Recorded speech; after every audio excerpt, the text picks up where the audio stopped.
E aí, meus queridos?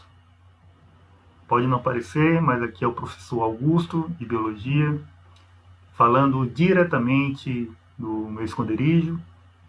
Espero que, na medida do possível, todos estejam bem. E aí? Vocês já estão com o kit de vocês? Prontinho? Álcool gel? Vitamina C? Água e sabão? Estão, né? Muito bem. Então, mãos à obra. Bem-vindo à primeira aula em vídeo de Biologia. Nesta unidade, nós iremos ver citologia. E a citologia é um ramo da biologia que estuda as células. Nesta unidade, nós vamos estudar as estruturas que formam as células, sua constituição química, seu funcionamento. Mas, afinal de contas, o que é uma célula? A grosso modo, nós podemos dizer que uma célula é a menor unidade viva que forma os organismos. Os organismos são formados, por sua vez, por vários sistemas interligados. E os sistemas são formados por órgãos. Os órgãos, por sua vez, são formados por tecidos, que são estruturas especializadas com funções próprias, formados inteiramente por células, estruturas microscópicas. E todos os seres vivos são formados por células. Alguns seres são formados por uma única célula, e eles são chamados de seres unicelulares. Outros seres são formados por mais de uma célula. São chamados de multicelulares ou pluricelulares. Assim como gostamos de classificar as pessoas em altas, baixas, de diversas formas, os biólogos também precisam classificar as células. E existem várias formas de classificar as células. Uma delas é a presença ou ausência de um núcleo organizado. Então, nós temos duas formas de classificar as células com relação à ausência ou presença de núcleo. Se ela não tiver núcleo, ela é chamada de procariótica. Se ela tiver núcleo, eucariótica. Essas palavras vêm do grego, onde karios quer dizer casa ou núcleo. E eu quer dizer verdadeiro. Portanto, a célula eucariótica é uma célula que realmente tem um núcleo.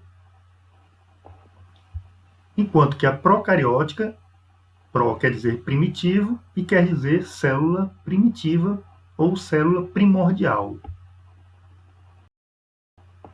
Este é um exemplo de célula procariótica, uma das primeiras células que apareceram na Terra. E essas duas são exemplos de células eucarióticas. Nós temos célula animal, que formam os animais, e a célula vegetal, que formam as plantas. Observe que elas têm núcleos. Portanto, são eucarióticas. Enquanto que essa você não consegue visualizar um núcleo.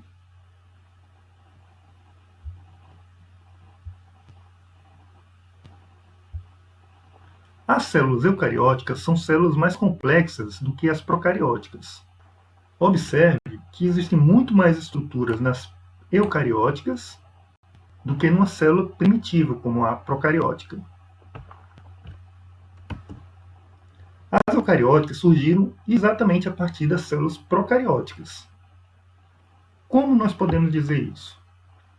As células procarióticas possuem os mesmos componentes que as eucarióticas, sendo que as eucarióticas possuem mais elementos ainda do que as procarióticas, mostrando nisso que houve uma evolução dessa para essas. Vamos dar uma olhada em um organismo unicelular procariótico?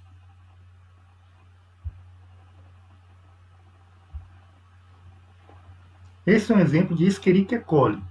É uma bactéria móvel, unicelular, procarionte.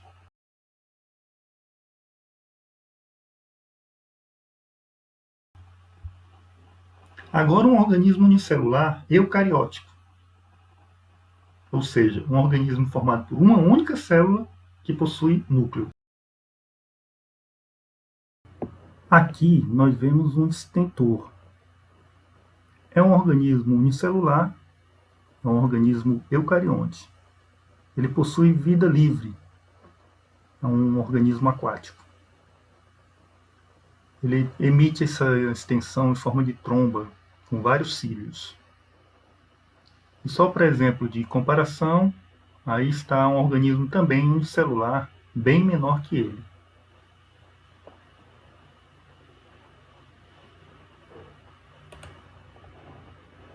Organismos multicelulares são formados por organismos unicelulares que se unem para conseguir mais proteção, locomoção e alimentação, ou seja, é mais vantajoso para eles estarem unidos. Como eles ficam juntos apenas por ocasião, possuem um certo grau de independência entre eles. Isto é, quando retirados do meio um dos outros, ela não morrerá, pois possui um grau de independência. Vamos ver um organismo unicelular virar um organismo multicelular? Aqui nós vemos algas verdes unicelulares se unindo para formar um ser multicelulares formados por milhões e milhões de seres. Organismos pluricelulares são aqueles formados por muitas células. Cada uma delas é dependente uma das outras, isto é, elas só conseguem se manterem vivas juntas. Por exemplo, se tirar qualquer uma célula do nosso corpo, ela morre em poucos segundos. Na próxima aula, iremos ver a composição química das células. Cuide-se bem e até lá!